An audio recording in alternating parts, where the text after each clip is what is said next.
ஒரு குறிப்பிட்ட நிலப்பகுதியில் வாழ்கிற மக்கள் வலுக்கட்டாயமாகவோ அல்லது ஆக்கிரமிப்பு நோக்கத்தோட ஒரு நிலப்பகுதியிலிருந்து இன்னொரு நிலப்பகுதிக்கு போகிறப்ப ஒன்று வேட்டையாடி அந்த நிலத்தில் இருக்கிற மக்களை அழித்தொழிப்பாங்க, இல்லை இங்கேருந்து போனவங்க ஏற்கனவே அங்கே இருக்கிற மக்களால் வேட்டையாடப்பட்டு மிகப்பெரிய சாவுக்கு உள்ளாவாங்க. இந்த கதையில் நாம் ரெண்டாவது ரகம்.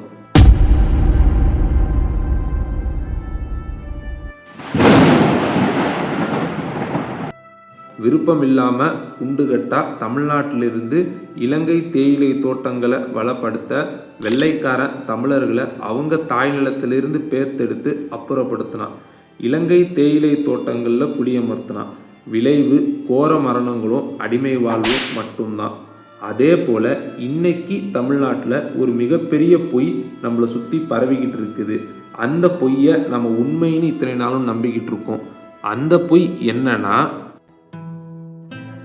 தமிழ்நாட்டில் வேலைக்கு வர வட இந்தியக்காரங்க இங்கே கம்மி சம்பளத்துக்கு அதிக நேரம் வேலை பார்க்குறாங்கன்றது ஒரு மிகப்பெரிய பொய்யா நம்மளை சுற்றி கட்டமைக்கப்பட்டு இருக்கு. அது எள்ளளவு கூட உண்மை கிடையாது. சாதாரணமாக ஒரு வட இந்திய கொத்தனார் ஒரு நாளைக்கு 900 ரூபா சம்பளம் வாங்குவான். அதே வேலையாளை எடுத்துக்கிட்டிங்கன்னா அவன் 700 ரூபா சம்பளம் வாங்குவான். பொம்பளையாள் 560 660 ரூபா வரைக்கும் சம்பளம் வாங்குவான். இதுக்கு கீழே ஒருத்தன் சம்பளம் வாங்குறான் அப்படின்னாக்கா அவன் வேலை தெரிஞ்சவனாக இருக்க வாய்ப்பே கிடையாது. இப்போ தான் வேலை கற்றுக்கிறான்னு நீங்கள் தெரிஞ்சுக்கலாம். இது போக வேலை நேரத்துக்கு மேலே 1 மணி நேரம் அல்லது 2 மணி நேரம் கூட வேலை பார்த்தான் அப்படின்னா அதுக்கு தனியாக நீங்கள் ஓட்டி போட்டு கொடுக்கணும். இந்த மேற்குறிப்பிட்ட தகவல்கள்லாம் வச்சு பார்த்தா ஒருத்தன் எங்கே கம்மி சம்பளத்துக்கு அதிக நேரம் வேலை பார்க்குறான்றது சத்தியமாக எனக்கு புரியல. உங்களுக்கு புரிஞ்சுதுன்னா மறக்காமல் கீழே கமெண்ட்டில் சொல்லுங்கள். இதுதான் கள நிலவரம். கள நிலவரத்தின்படி நம்ம பார்த்தோம்னா தமிழ் ஆளுக்கும் சரி ஹிந்தி ஆளுக்கும் சரி சம்பளத்தில் ஒரு பெரிய வித்தியாசம்லாம் கிடையாது. கூட்டி கழித்து பார்த்தோம்னா 2 பேரும் ஒரே சம்பளம் தான் வாங்குவாங்க. அப்புறம் ஏன் தமிழ்நாட்டில் இருக்கிற முதலாளிங்க பெரும்பாலும் ஹிந்தி ஆளுங்களை வேலைக்கு எடுக்கிறாங்க? அதுக்கு 2 காரணம் இருக்குது. ஹிந்தி ஆள் முதலாளிக்கு ரொம்பவே சப்மிசிவாக இருப்பான். முதலாளி ஈகோவை உரசுற மாதிரி எதுவுமே பண்ண மாட்டான். முதலாளி சொல்கிறத கேட்டுக்கிட்டு அப்படியே வாயை மூடிக்கிட்டு அந்த வேலையை செய்வான். அது மட்டும் இல்லாமல் அவன் சைட்லேயே தங்கிடுவான். சைட்லேயே தங்குற காரணத்தினால அடுத்த நாள் அவன் லீவு போடுறதுக்கான தேவை பெருசாக இருக்காது. ரெண்டாவது, நான் முதலையே சொன்ன மாதிரி தரமில்லாத சீப் லேபர்ஸ் உங்களுக்கு நிறையாவே கிடைப்பாங்க. அதாவது 900, 700, 560 இந்த சம்பளத்துக்கு கீழே உங்களுக்கு தரமற்ற சீப் லேபர்ஸ் வேலை தெரியாதவங்க அதிகமாகவே ஹிந்தி ஆளுங்க கிடைப்பாங்க. உங்கள்கிட்ட ஒரு திறமையான சூப்பர்வைசர் இருந்தான் அப்படின்னாக்கா இவங்களை வச்சு அந்த சூப்பர்வைசர் வேலை வாங்குவான். ஆனால் இவங்களுக்கு வேலை சொல்லி கொடுத்து அந்த வேலையை முடிக்கிறதுக்குள்ள அந்த சூப்பர்வைசர் செத்து போய் திரும்ப உயிர் பிழைப்பான்றது தான் யதார்த்த உண்மை. ஆனால் தமிழ் லேபர்ஸை பொறுத்த வரைக்கும் ஒரு முதலாளியோ அல்லது மேலதிகாரியோ சொல்கிறத அப்படியெல்லாம் அவன் கேட்க மாட்டான். வேலை சம்பந்தமாக அவர் சொல்கிறதுல ஏதாவது தப்பு இருக்குன்னு இவனுக்கு பட்டுச்சுன்னா அதை வெளிப்படையாக சபைக்கு நேராக சொல்லி விட்டுருவான். அது இந்த முதலாளிங்க மேலதிகாரிங்க சூப்பர்வைசர்ஸோட ஈகோவை ரொம்பவே சுரண்டி பார்க்கும். ரெண்டாவது, டைம் மேனேஜ்மெண்ட். வேலை நேரத்தில் அடிக்கடி லீவு போடுறத எந்த தொழிலாளியாக இருந்தாலும் அது முதலாளிகளுக்கு சுத்தமாக பிடிக்காது.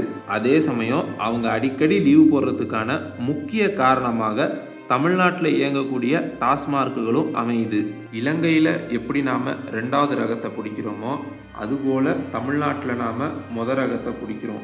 நான் முன்பே சொன்ன மாதிரி வலுக்கட்டாயமாகவோ அல்லது படையெடுத்து வர வெளி இனத்தவர்களால் தாய் மண்ணை சேர்ந்த நாம் வேட்டையாடப்படுறோம். அதிகமாக வெளி மாநிலத்திலேருந்து வர தொழிலாளங்க இங்கேயே ரேஷன் கார்டு வாங்கி அவன் இங்கேயே செட்டில் ஆயிடுறான். அவன் புள்ள குட்டிங்க எல்லாம் இங்கேயே படிக்க ஆரம்பிச்சிடுறாங்க. அப்படி அவனோட மக்கள் தொகை கொஞ்சம் கொஞ்சமாக அதிகமாக நாளைக்கு நாட்டு அரசியல்ன்றது மொத்தமாக அவன் கையில் தான் போய் நிற்கும்.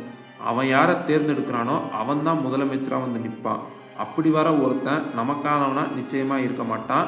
அப்படி வர ஒருத்தன் நம்மளை அழித்தொழிக்கணும்னு தான் 100% முயற்சி செய்வான். முயற்சி செய்கிறத தாண்டி அதையே ஒரு அஜெண்டாவாக எடுத்து செய்கிறதுக்கும் நிறையா வாய்ப்பு இருக்குது.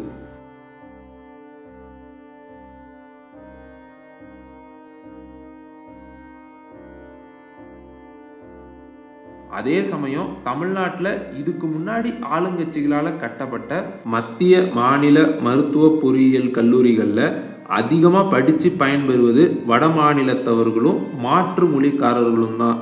அதே போல் தஞ்சாவூர் கும்பகோணத்தில் இருக்கிற சாஸ்திரா பல்கலைக்கழகத்தில் அதிகமாக பேராசிரியர்களாகவும் மாணவர்களாகவும் இருந்து பயன்பெறுவது என்னமோ தெலுங்கர்கள் மட்டும்தான்.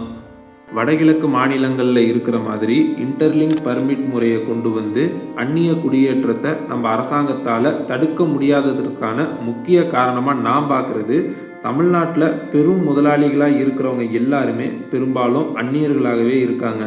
இதை விட முக்கியமாக இங்கே இருக்கிற தொழிற்சங்கங்கள் பெரும்பாலும் வட இந்திய தொழிலாளர்களுக்கு தான் முழு ஆதரவு கொடுக்குது. அவன் கண்ணுலேருந்து சின்னதாக மை விழுந்தா கூட என்னமோ அவன் உயிருக்கே தமிழ்நாட்டில் மிகப்பெரிய ஆபத்து தமிழர்களால் இருக்குன்ற மாதிரி இங்கே இருக்கிற தொழிற்சங்கங்கள் அவனுக்கு ஆதரவாக குரல் கொடுக்கும். அதுவே நம்மால ஒருத்தன் ரோட்டில் நின்று வாழ்வாதாரம் இழந்து அழுது கூப்பாடு போட்டால் கூட அதை இங்கே இருக்கிற தொழிற்சங்கங்களும் ஊடகங்களும் சுத்தமாக கண்டுக்காது. அதுக்கு மாறா அவன் பிரச்சனைக்கு காரணம் அவனையே தான் அப்படின்னு அவனை தான் விக்டம் பிளேமிங் பண்ணுவாங்க.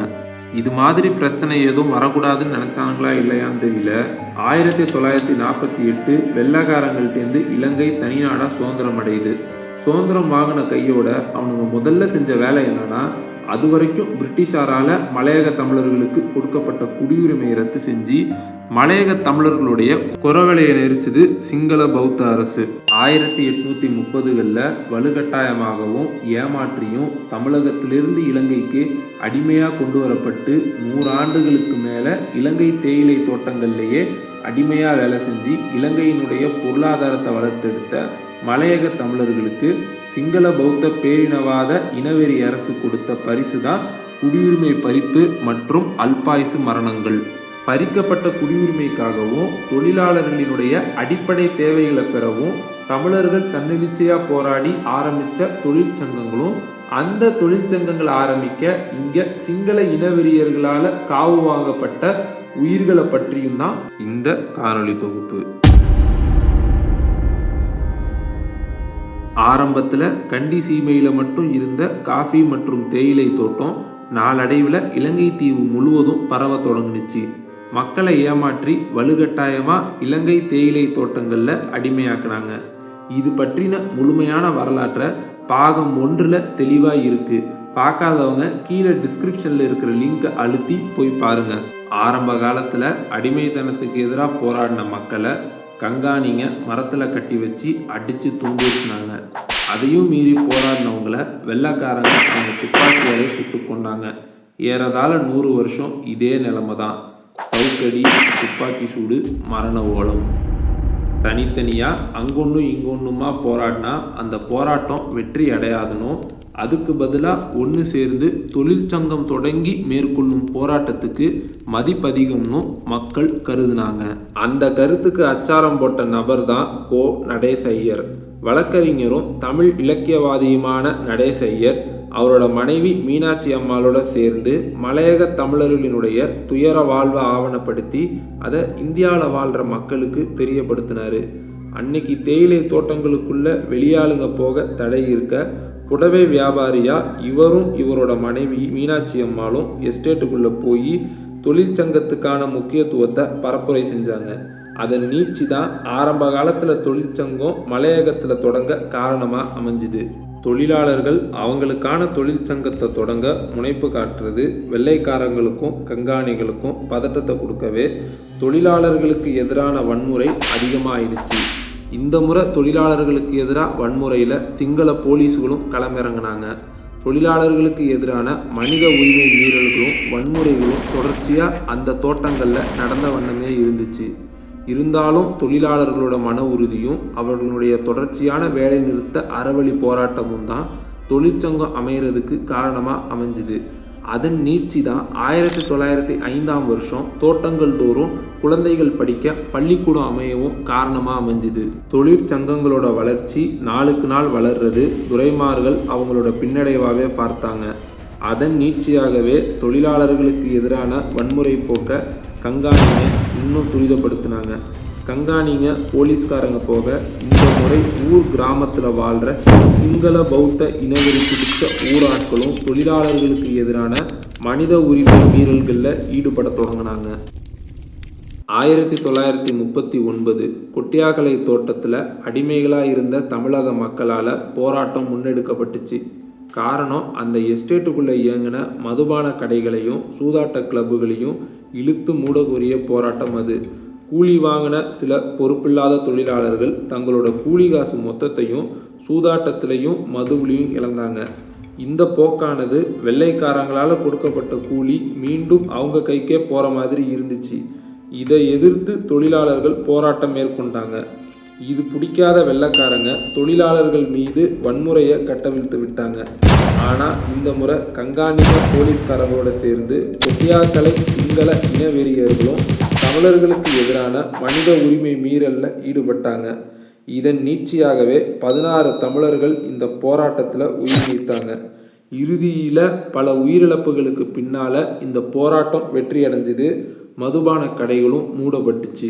அது வரைக்கும் வெள்ளக்கார துரைமார்களுக்கும் தொழிலாளர்களுக்கும் இடையிலே இருந்த முரண்பாடு 1940களுக்கு மேலே சிங்கள தோட்ட உரிமையாளர்களுக்கும் அங்கே அடிமையாக இருக்கிற தமிழ் தொழிலாளர்களுக்கும் இடையேயான இனவாத அத்துமீறல்களாக உருவெடுத்துச்சு.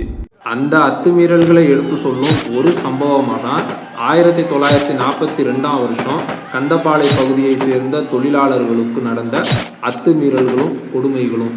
தேயிலை தோட்ட விரிவாக்க மசோதாவினுடைய நீட்சியா 1900ஆம் வருஷம் கந்தப்பாளை பகுதியில் தேயிலை சாகுபடி நடந்துச்சு. தேயிலை மட்டும் இல்லாமல் ரப்பர் மரமும் இங்கே விவசாயம் செய்யப்பட்டுச்சு. அடிமைகளை துரைமாருங்க வழக்கம் போல தமிழ்நாட்டிலிருந்து கடத்தி கொண்டு வந்தாங்க.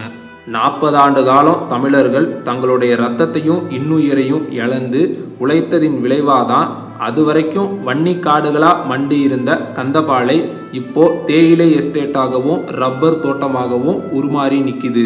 ஒருத்தனால நடக்க வேண்டிய காரியம் முடிஞ்ச பிறகு வழக்கமாக முதலாளிகள் என்ன செய்வாங்களோ அதையே தான் ஈன சிங்களவர்களும் அன்னைக்கு செஞ்சாங்க.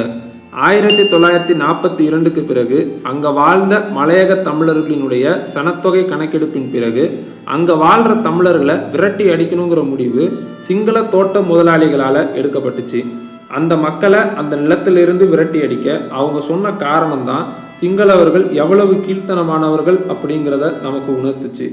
கந்தப்பாளையில் உள்ள தொழிலாளர்கள் தங்கி இருக்கிற லைன் அறைக்கு பக்கத்தில் அன்றாடம் அவங்க உணவு சாப்பிடுவதற்காக கொஞ்சோண்டு நிலத்துல காய்கறிகளை பயிரிட்டு அதிலிருந்து வர காய்கறிகளை உட்கொண்டு வந்தாங்க.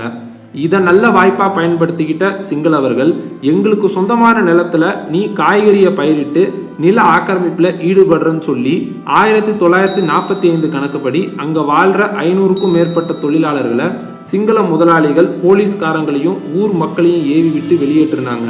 அன்றைய தினம் அந்த மக்களை விரட்டி அடிக்க போலீஸ்காரங்களும் கந்தப்பாளை ஊர் மக்களான சிங்களவர்களும் தமிழர்களுக்கு எதிரான வன்முறையிலையும் ஈடுபட்டாங்க. அன்னைக்கு நாளில் மட்டும் 20க்கும் மேற்பட்ட தமிழர்கள் உரிமைக்கான அறவழி போராட்டத்தில் ஈடுபட்டு தங்களோட இன்னுயிரை இழந்தாங்க. இதன் நீட்சியா அப்போ உருவாக்கப்பட்ட தொழிற்சங்கத்தில் ஒன்றான இலங்கை இந்திய காங்கிரஸ் தொழிற்சங்கத்தோட வழிகாட்டலின் பேரில் அறவழி போராட்டம் மீண்டும் முன்னெடுக்கப்பட்டுச்சு. 3 வாரங்களுக்கு கடந்து கந்தப்பாளை தொழிலாளர்களுடைய போராட்டமும் தொடர்ந்துச்சு.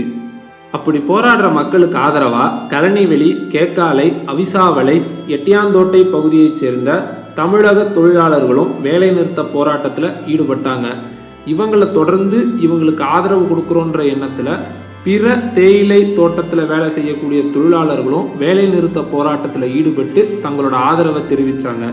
போராட்டம் செய்யக்கூடிய தொழிலாளர்களுக்கு எதிராக சிங்கள தோட்ட முதலாளிகள் 110 பிரிவுகள் கீழே பொய் வழக்க போராட்டக்காரர்களின் மேலே போட்டாங்க. அதில் 14 வழக்குகள் பெண் தொழிலாளர்களுக்கு எதிராக தொடுத்தாங்க. இந்த பொய் வழக்குகளுக்கு எதிராக கைது செய்யப்பட்ட ஆண் மற்றும் பெண் தொழிலாளர்களுக்கு 4 வார காலம் சிறை தண்டனையும் விதித்தாங்க. தொடர் மேல்முறையீட்டுகளாலும் மற்ற பகுதியை சேர்ந்த தொழிலாளர்களினுடைய தொடர் போராட்டத்தின் விளைவாகவும் அன்னைக்கு அந்த மக்கள் போராட்டத்தில் வெற்றி பெற்றாங்க. கந்தப்பாளை பகுதியை சேர்ந்த தொழிலாளர்களுக்கு நியாயமும் கிடைச்சிது. மலையக தமிழர்களினுடைய போராட்டம்ன்றது தனிநாடு கேட்டோ, சம்பள உயர்வு கேட்டோ அல்லது அந்த நிலத்துக்கான பிரதிநிதித்துவம் கேட்டோலாம் இருந்ததில்லை. மாறா ஒரு மனுஷனுக்கு தேவையான அடிப்படை உரிமையை கூட அந்த மக்கள் பல போராட்டமும் பல இரத்த சிந்தலுக்கும் பல உயிரிழப்புக்கும் பிறகே தான் பெற்றாங்க. உதாரணத்துக்கு சொல்லணும்னா, ஒரு பெண் தொழிலாளி கர்ப்பமானாங்க அப்படின்னா ஒன்று அவங்களுக்கு குழந்தை அந்த தோட்டத்திலே பிறக்கும், இல்லைன்னா அந்த கர்ப்பமான பெண் தொழிலாளியை பல ஆண் தொழிலாளர்கள் தூக்கிட்டு 7 கிலோமீட்டர் காட்டுப்பகுதியிலே நடந்து போய் அதுக்கப்புறம் இல்லை ஒரு மருத்துவமனையில் சேர்த்து தான் அவங்கள காப்பாற்றணும். இந்த சமயத்தில் பெரும்பாலும் கர்ப்பம் தரித்த பெண் இறந்து தான் போவாங்க. இல்லைன்னா அங்கே இருக்கிற வன விலங்குகளோட தாக்குதலுக்கு இரையாகி அங்கே இருக்கிற எல்லாரும் செத்து போவாங்க. இந்த நிலை மாற எங்களுக்கு ஒரு பஸ்ஸை ஏற்பாடு செஞ்சு கொடுங்கன்ற அளவுக்கு தான் அந்த தொழிலாளர்களுடைய போராட்டம்ன்றது இருந்துச்சு. ஆனால் இதை கூட செஞ்சு தராமல் அந்த மக்களினுடைய துயரத்தை பார்த்து உள்ளுக்குள்ளே சந்தோஷப்படுற ஈன எண்ணம் தான் சிங்களவர்களுக்கு இருந்துச்சு.